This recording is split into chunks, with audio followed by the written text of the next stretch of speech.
Assalamualaikum warahmatullahi wabarakatuh. Waalaikumsalam warahmatullahi wabarakatuh. Selamat siang teman-teman. Siang. Oke, bagaimana hari ini?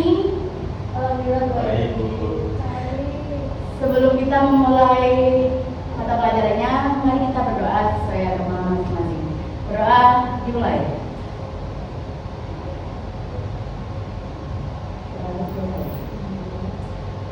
Oke, hari ini kita akan belajar tentang teks narasi. Ada yang tahu teks narasi itu apa? Apa ya? Kalian nggak belajar ini pasti. Oke. Teks narasi adalah teks yang berisi cerita tentang pengalaman, kejadian, atau peristiwa yang dialami tokoh tertentu. Cerita tersebut disusun secara berurutan, mengikuti alur waktu dan bertujuan untuk menghibur, mendidik, atau menyampaikan pesan moral kepada pembaca atau pendengar. Teks narasi dapat berupa cerita pengalaman pribadi, cerita fiksi, legenda, cerita rakyat, dan sebagainya. Tujuan utamanya adalah untuk mengajak pembaca masuk ke dalam dunia cerita dan merasakan apa yang dialami tokoh. Oke, lanjut. Oke, berikutnya ada ciri-ciri teks narasi. Yang pertama, mengandung cerita atau peristiwa. Teks narasi berisi cerita yang menggambarkan rangkaian peristiwa atau pengalaman hidup tokoh. Cerita ini bersifat fiktif maupun nyata dan disusun secara kronologis sehingga pembaca dapat mengikuti alur cerita dengan mudah. Yang kedua, bersifat menghibur dan mengedukasi. Selain menyenangkan, cerita dalam teks narasi juga mengandung pesan moral atau pelajaran. Tujuannya agar pembaca tidak hanya terhibur, tetapi juga mendapatkan hikmat dari cerita yang disampaikan. Yang ketiga, menggunakan bahasa yang hidup dan deskriptif. Bahasa yang digunakan dalam teks narasi kaya akan deskripsi dan gambaran yang membuat cerita terasa nyata. Penggunaan kata-kata yang menggambarkan suasana, tokoh, dan kejadian secara rinci agar pembaca merasa ikut terlibat dalam ceritanya. Yang keempat, memiliki tokoh dan latar. Cerita dalam teks narasi melibatkan tokoh-tokoh yang menjalani peristiwa dan latar yang mendukung cerita. Yang kelima, mengandung konflik dan penyelesaian. Dalam cerita terdapat konflik atau masalah yang dihadapi tokoh, kemudian diselesaikan dalam akhir cerita. Konflik ini menjadi bagian penting karena membuat cerita menjadi menarik dan penuh ketegangan. Yang keenam, menggunakan unsur intrinsik dan ekstrinsik. Unsur intrinsik meliputi tema, tokoh, latar, dan alur. Sedangkan unsur ekstrinsik bisa berupa pesan moral, nilai, dan latar budaya. Selanjutnya ada struktur teks narasi. Yang pertama ada orientasi. Di sini ada yang tahu orientasi? Orientasi itu pengenalan. Ya, betul. Orientasi itu bagian awal dari cerita yang berisi pengenalan tokoh, latar tempat, waktu, dan suasana. Setelah itu, rangkaian peristiwa atau komplikasi. Bagian di mana konflik atau masalah mulai muncul dan berkembang, menjadi inti cerita yang menimbulkan ketegangan dan membuat cerita menjadi menarik. Yang ketiga, reorientasi atau penutup. Bagian penyelesaian masalah dan konflik yang telah terjadi, menyelesaikan konflik dan memberikan alur cerita yang memuaskan, bisa bahagia, sedih, atau berduka. Poin keempat ini sebenarnya opsional aja guys, tapi tetap saya jelaskan. Bisa ada, bisa tidak. Ya, bisa ada, bisa tidak. Coda itu bagian penutup yang memberikan kesan terakhir atau pesan moral pada cerita. memberikan penutup yang memperkuat pesan moral atau hikmah dari cerita yang disampaikan.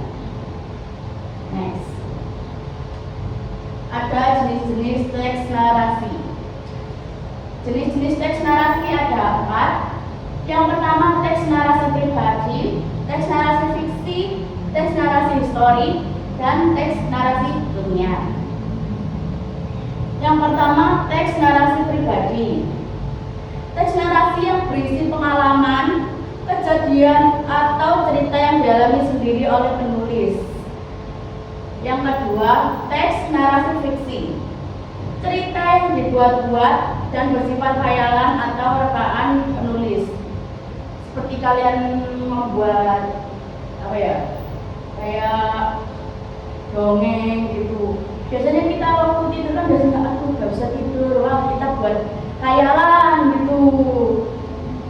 Tuh guys, dan ukurannya asli. Yang ketiga, teks narasi histori. Cerita yang berisi kejadian penting dalam sejarah, biasanya berkaitan dengan peristiwa bersejarah, pahlawan, atau perjuangan bangsa. Yang keempat, teks narasi ilmiah. Cerita yang berisi kejadian yang didasarkan pada fakta dan data ilmiah.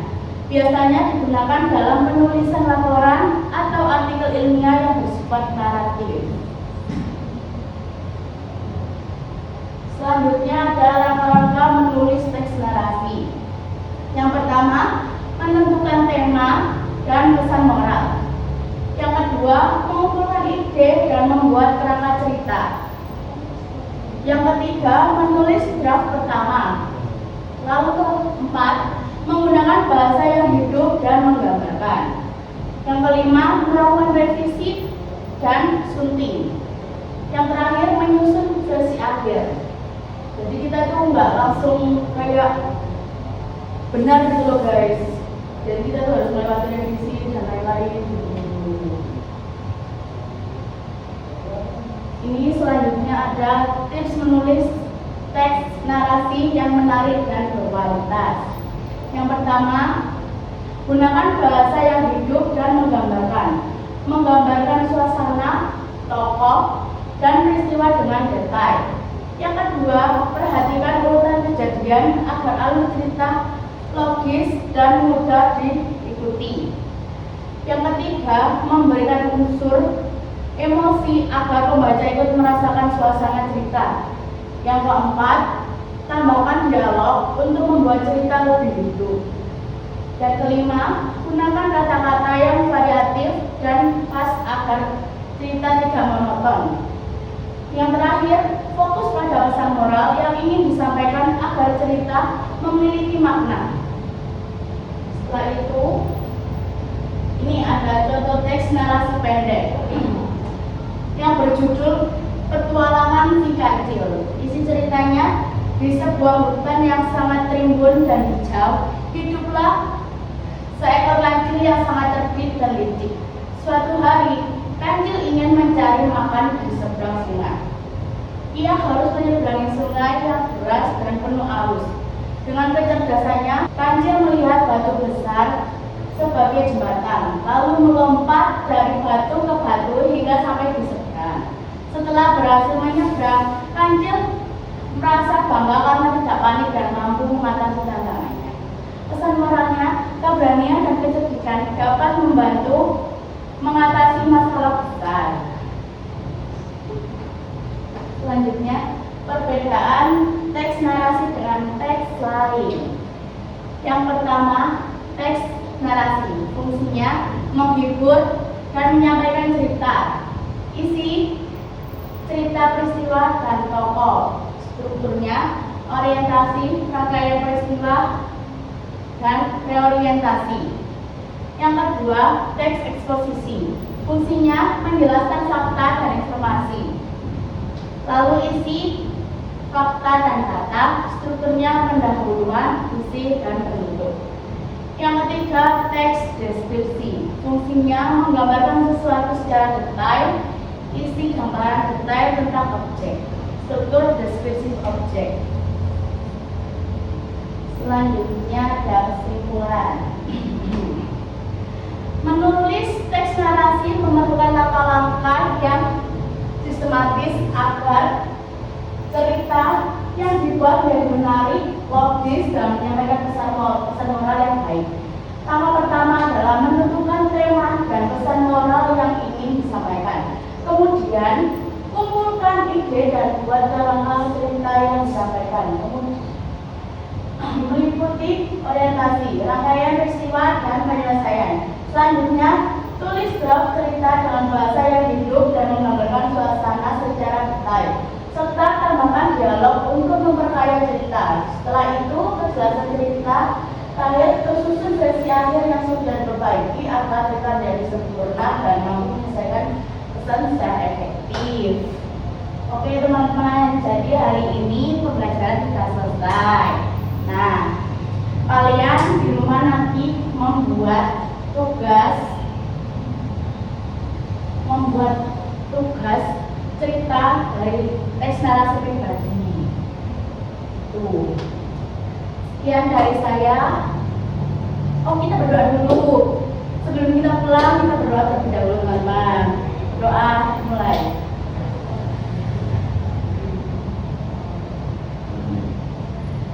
Sekian hari ini, bila ada salah kata, Assalamualaikum warahmatullahi wabarakatuh.